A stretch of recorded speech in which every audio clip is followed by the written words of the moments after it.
fogging up that window an awful lot lately. Why?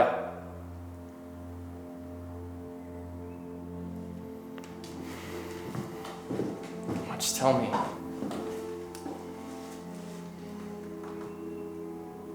Oh. Huh. What?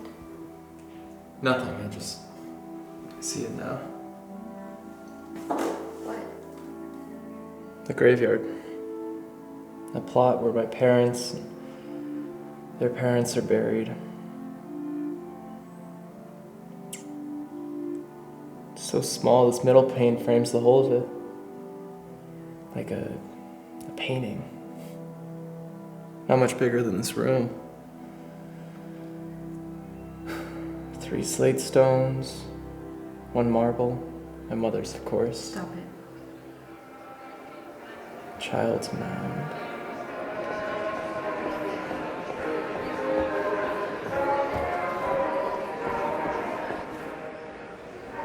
I hate these things. You mean the party? No, I'd think a kid like you would see something like this as a good distraction. Come on.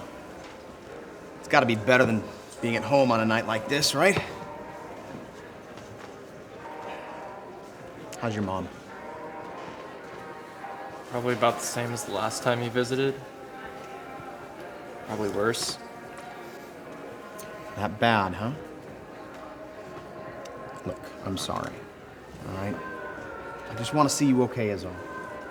And I know what I want is none of your business, but I definitely don't want to be patching you up after a fight like this. Your old man is not gonna like it.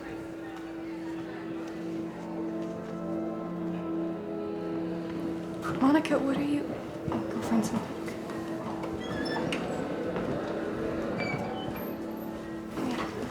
Hey. I'm sorry. I didn't know you were coming, and I should have.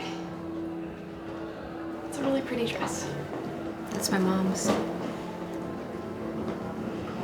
She kicked me out. I have until tomorrow to get my things before she puts them out on the curb. She's serious this time. Hey, it's gonna be okay. You have a place with me and my family, you know that. And you're not homeless, not yet at least. And it'll give us a little while to pretend being roommates until we move away from all of this. I don't know. I don't know if I'll ever leave this place. I love it too much. That makes me hate it. I try and see myself any place else. But I can't. I'm scared, Annie.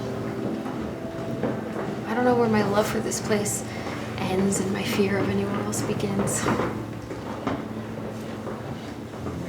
My mom said something to me when we were fighting earlier about how I'm gonna end up alone, like her. Maybe that's just is what it is, but I don't want to be alone.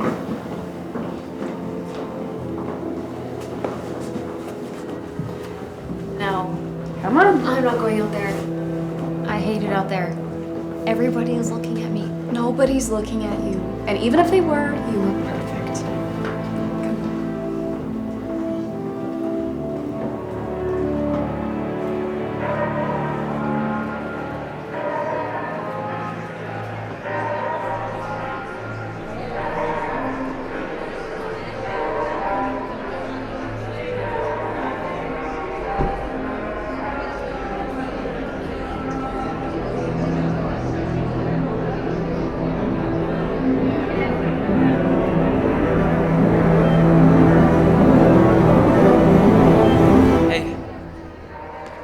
I saw you dancing from across the room and I couldn't help myself. I had to come over and ask. What? What did you want to ask me? To dance.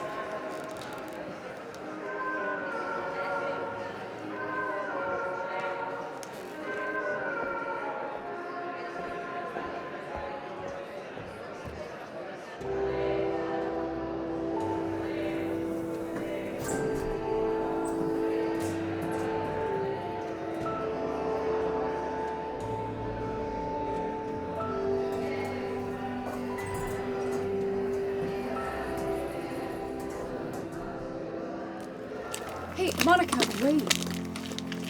What are you doing? What happened to his face? Hey, what happened to your face? I'm going with Harry tonight. Well, how are you gonna get to my house tomorrow? I'll have him drop me off. Think he has work tomorrow or something? Are you sure? Why wouldn't I be? I just worry.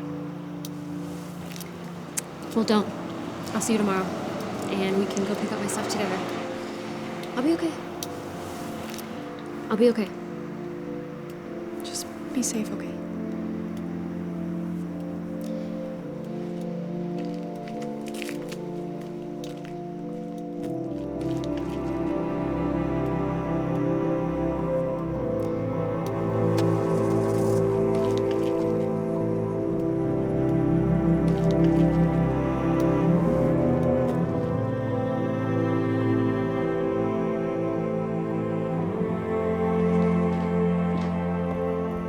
Monika! Don't go to someone else this time. I won't even come down the stairs. Look. There's something that I need to ask you. You don't know how. Can you help me, then?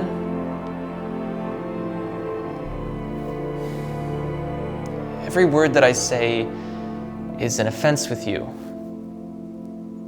And I don't know how to say anything without you looking at me with the look that you give. But I would like to think that I could be taught.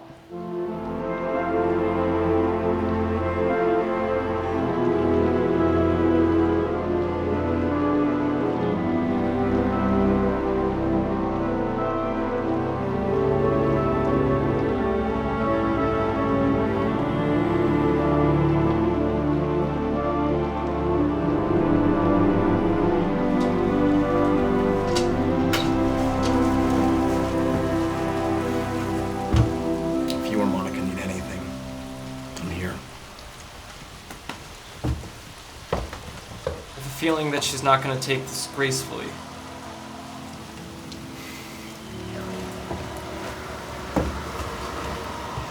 You're not the first one to lose a child like this.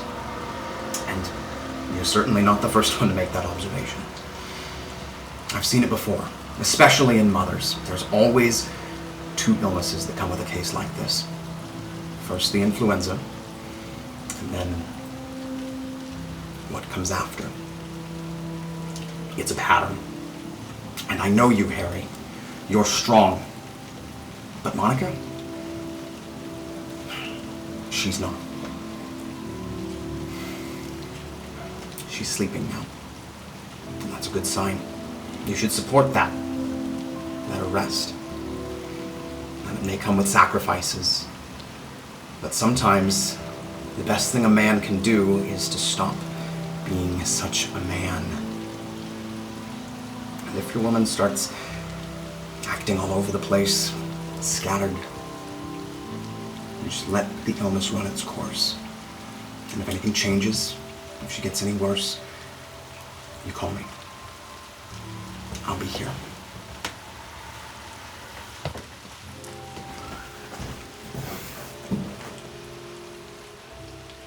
I'm sure we could come up with an arrangement of sorts. Write a list of all the things that'll go through to you in the wrong way. But I don't think we should have to do that. Two that don't love can't live without these things. And two that do can't live with them.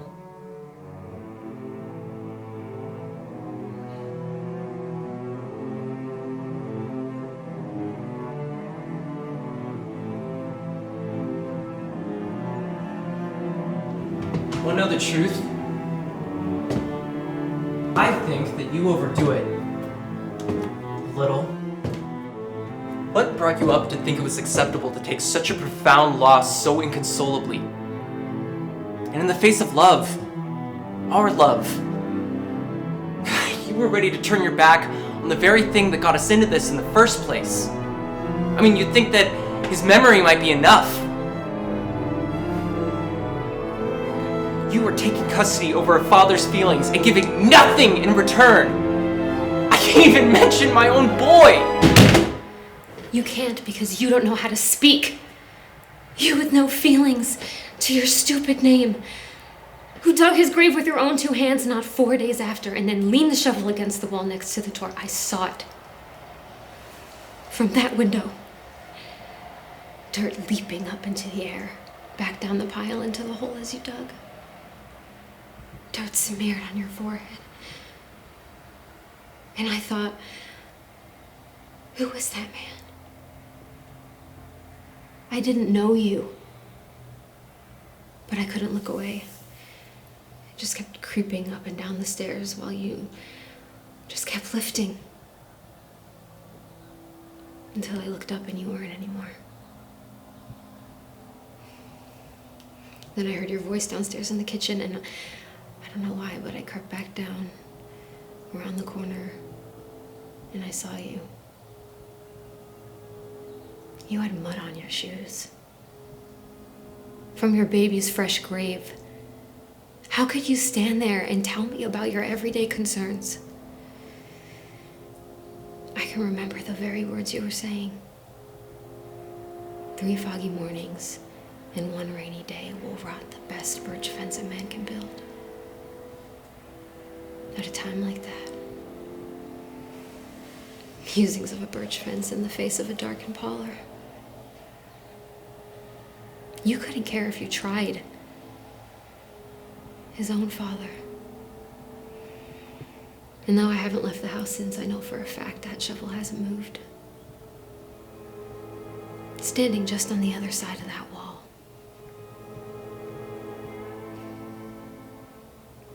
The dearest friend can follow one to death and yet come so short.